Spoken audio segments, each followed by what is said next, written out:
जगन्नाथ जी जब 2 आषाढ़ आते हैं तो भगवान जगन्नाथ जी जैसे हम लोग मरने के बाद शरीर छोड़ देते हैं, ऐसे जगन्नाथ भगवान का भी शमशान है। पुराने जगन्नाथ जी शमशान में विसर्जित होते हैं और नए जगन्नाथ जी बनते हैं, और पुराने जगन्नाथ जी से उनका हृदय निकाल के नए जगन्नाथ जी में स्थापित कराया जाता, उसी को हृदय परिवर्तन प्रक्रिया कहते हैं।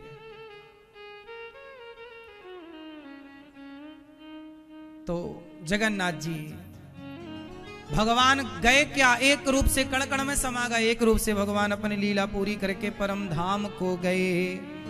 भगवान के जाते ही कलयुग आया।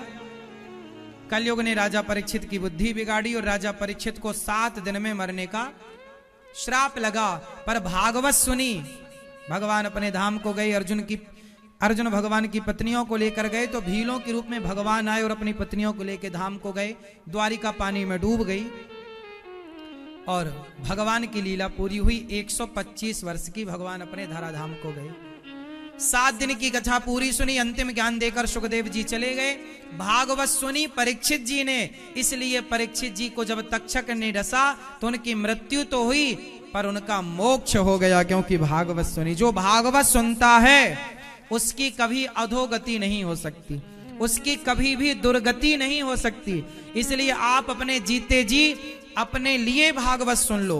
आपके मरने के बाद बेटा कराए ना कराए, आप जीते जी भागवत सुनो, क्योंकि भागवत सुनने के बाद हमारी दुर्गति नहीं हो सकती। इसलिए नमे भक्त्या प्रणश्यति, गीता में भगवान प्रॉमिस कर रहे हैं, वादा कर रहे हैं, लिखित में दे रहे हैं कि जो मेरे शरण में है, जो मेरा है, मैं उसका पतन नहीं होने दूंगा। लिखित में भगवान कह रहे हैं। इसलिए भागवत अभी 26 दिसंबर को भागवत जी की पोथी पाठ बैठेंगी। आप लोग भी अपने पितरों के लिए, पूर्वजों के लिए और अपने लिए भागवत जी की पोथी पाठ करा सकते हैं। इसलिए भगवान की लीला पूरी हुई। परीक्षित जी भागवत सुने तो सदगति हुई। परीक्षित जी की सदगति होने पर जन्मेजय ने यज्ञ किया सर्पों को मारने। तक्षक को मारना चाहा पर संतों ने यज्ञ रोका, तक्षक बचे और सर्प को मारने का यज्ञ रोका गया। अब मैं 7 दिन की कथा सुनाता हूं सूक्ष्म। प्रथम दिवस की कथा में आपने महात्मा की कथा सुनी। दूसरे दिन कुंती स्तुति, भीष्म स्तुति और राजा परीक्षित को 7 दिन में मरने का श्राप।